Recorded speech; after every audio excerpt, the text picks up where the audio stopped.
Good morning, good afternoon, good evening, depending on where you are in the world. I'm really happy to be part of this webinar. Hope you're all staying safe and sound.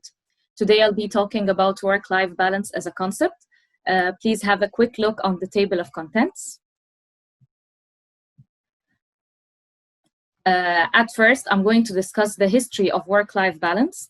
Work-life balance programs are not considered recent, and they existed in early years, such as the 1930s, but they were not recognized at that time by everyone.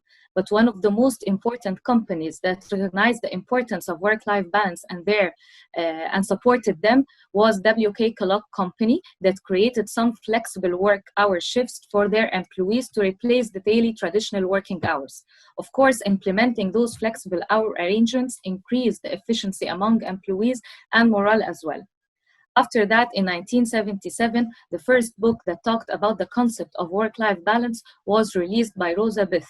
The title of the book was Work and Family in the United States, a Critical Review and Agenda for Research and Policy. Of course, when this book was released, the issue of work-life balance was raised, and also it brought it in the forefront of organizations and researchers as well. And finally, during the 1980s and 1990s, some organizations officially began to implement the work-life programs. But the first waves of implementation was only directed for families or mothers with children. That's why it was called work-family programs. But after that, until now, majority of programs are dedicated for everyone, not only for individuals who have family obligations. Moreover, in order to talk more about the concept of work-life balance, we have to mention that when you read papers in work-life balance, many of you will find that authors are using the term work-family balance interchangeably with work-life balance. Many authors are consider these two terms are synonym, although they are not synonym. And we have to mention that work-life balance is more frequently used because it includes all aspects of human's life, such as his work, his family, and all his other obligations. Moving to the definition of work-life balance, also when you read many articles in work-life balance, you will find lots of definitions in the literature. But till that moment, there is no agreement on universal definition. Despite that, all definitions of work-life balance are referring to the harmonization between work and life. Today's definition that's chosen for today's topic is defined by Har in 2013. It refers to work-life balance as the extent to which an individual is able to adequately manage the multiple roles in their life, including their work, family, and other obligations. This definition was chosen today for two reasons. The first reason, it's not gender specific, and the second reason, it includes all major responsibilities of the individual, like his friends, his leisure time, vacations, sport, and everything. In order to conclude what we want to say about the concept of work-life balance, you have to understand the relationship between work and life, or work and family. Can have many names, such as work-family enrichment, work-family spillover, conflict integration, segmentation, accommodation, and work-family compensation. Moving to our third title, which is why work-life balance topic is important to be addressed. The first reason is the arisal of the COVID-19 and its impact on employees' work-life balance. Currently, the situation we're living in and the challenges we're facing have affected everyone, and most of the nations have shifted working from office to working from home. At the beginning of this decision, many people were really satisfied and happy because they thought they would be able to manage their work roles and family as well. But after a while, they found that it's nearly impossible to be able to work from home and having family and children, because at that time, you found that the boundaries between work and life were going to diminish. The second reason why it's important to tackle work-life balance is the changes happening in demographics. Nowadays, majority of women are joining the labor market, and they are having the same responsibilities as men in work and responsibilities in home as well. This phenomena is known as dual career earners. Of course, joining women in the labor market has affected her ability to manage her work and life. The final reason why work-life balance is important is the downsizing the number of employees in organizations. There are two main reasons why we can downsize the number of employees. The first reason is the increase of automated jobs. The second reason is saving costs. Nowadays, we can find that majority, or I don't want to say majority, but many organizations, even including multinationals, are downsizing the number of employees in order to save costs, because the pandemic have affected the economy of the country and also affected the organization as a whole. Moving to some statistics, which was the Organization for Economic Cooperation and Development is designed to promote the economic growth, prosperity, and well-being. All these is conducted through gathering some data from official sources such as United Nations and statistics. The OECD have provided us with work-life balance ranking among 40 organizations, among 40 countries in the late 2019.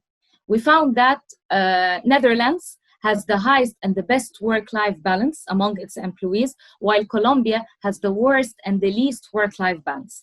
These rankings were based on the ratio between working hours and the hours devoted for family and friends. Before moving to the comparison between Colombia and Netherlands, we have to say that the International Labour Organization, the ILO, stresses on the importance of working hours of the employees. And they mention that employees should not work more than 48 hours per week, because more than 48 hours are considered long working hours. Moving back to the comparison of Colombia and Netherlands, we will find that Colombia, the majority of employees, like average 27% of the employees are working more than 50 hours, which is considered very long. Unlike those for Netherlands, 0.4% only of the employees, according to the OECD, are working beyond 48 hours, which means that the majority of employees there in Netherlands are working less than 48 hours per week, which is considered good number of working hours. To understand more how Netherlands is achieving this balance and how it's satisfying the well-being of the employees, we can take a more closer look. We find that Netherlands is offering its employees flexible work arrangements according to their personnel or family needs. They offer them control over their working hours. Another reason why Netherlands have high work-life balance is that we can notice that many nations or many organizations in many countries just offer work-life balance programs for those who need it only, like especially if he needs it for family obligations, if he's a mother, father, or providing care for elder person. But this is not the case for Netherlands, because Netherlands is providing work-life balance programs despite of your family obligations. You might be having other obligations, even if they are personal obligations. You can use the work-life balance programs offered by your organization. Another study that's conducted by Cousins and Tang among a sample of 771, they found that the average working hours per week for females was 26 hours, mothers was 21.3 hours, also males 40.5 hours, and fathers were 41.7 hours. As you can see from these average working hours, you will find that all of them, despite their status, are working below the 48 average working hours per week, which means, or which confirms the idea that majority of the employees there are not working for longer hours.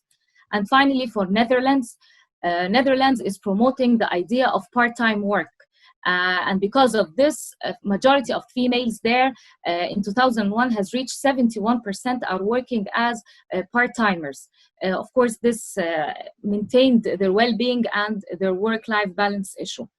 So in conclusion, for Netherlands case, we will find that Netherlands are achieving the best work-life balance because of the issue of working hours. Either they are providing them with flexible working hours, either they are providing them part-time jobs, or they are providing them all the necessities they need to be able to achieve their balance under the umbrella of working hours. But there are other factors that can affect employees' work-life balance in all nations, not just Netherlands, just such as teleworking, job stress, social support, job resources, elder dependency, unfair criticism, and job demands. All these factors and many more could affect any employee's work-life balance. So, how to enhance employees' work-life balance? There are three main factors. If combined all together, this will help an employee to achieve the work-life balance. It's the government, organization, and the individual himself. As for the government should profess some rules and regulations that support the idea of work-life balance. As for the organization, all organizations must understand that employees' work-life balance will maintain their well-being and also will affect the organizational success. If the organization understands this, then by default, all employers in the organization will try to help employees achieve their balance. So they are going to provide some practices and some programs. We say that these practices and these programs maintain employees' well-being and give them their autonomy. These practices, such as teleworking, on-site childcare, flexible schedules, job sharing, part-time worker, parental leaves, paid holidays, and more, of course. But we have to confirm that the availability of work-life balance programs and practices inside an organization is not a sufficient proof that the organization is implementing them, because you might find a lot of organizations having these policies and practices, but they are not implementing them on employees. So we must ensure that the organization is considered a family-friendly organization. We name this term as organizational work-life culture, which is defined as the individual's perception of the organization culture to support the employees to balance his work and life. What do I mean by this? I mean by this that the organization should also support the employees in terms of his management to use the work-life balance programs available and offered, and not only provide them, but encourage him or her to use it, and let them not to be afraid of being perceived as unloyal or not committed by the organization. And finally, for a way to enhance the work-life balance for employees is the individual himself.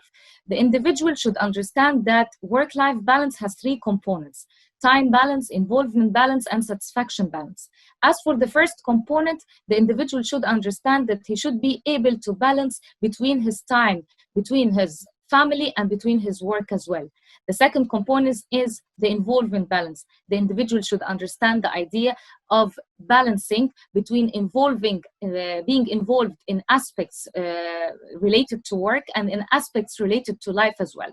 And finally, the satisfaction balance, where the individual should feel totally satisfied from being at work and totally satisfied from being with his family. So by these three factors, if the individual use these three factors, for sure he can be able to achieve the work-life balance. As for the practical implications, work-life balance would enhance the employees' well-being, increase job satisfaction, organizational commitment, citizenship behaviors, and as well as increase the morale, and effectively employees can get engaged with each other. And finally, two important aspects that I should conclude this presentation with, that everyone should understand that work-life balance is an ongoing process that will always change. So organizations should always provide new features, update their programs and practices according to employees' needs, because employees' needs are changing regularly. So we as an organization should provide also updates for the programs we are offering. And finally, organizations should differ in their work-life balance practices and policies offered depending on its employees' needs. So by this we mean that we might find organization X providing some policies and practices. Those programs are different from organization Y. Why they are different? Because each organization is trying to provide the needs that their employees need. Those are the references for the current PowerPoint. And thank you. I'm done.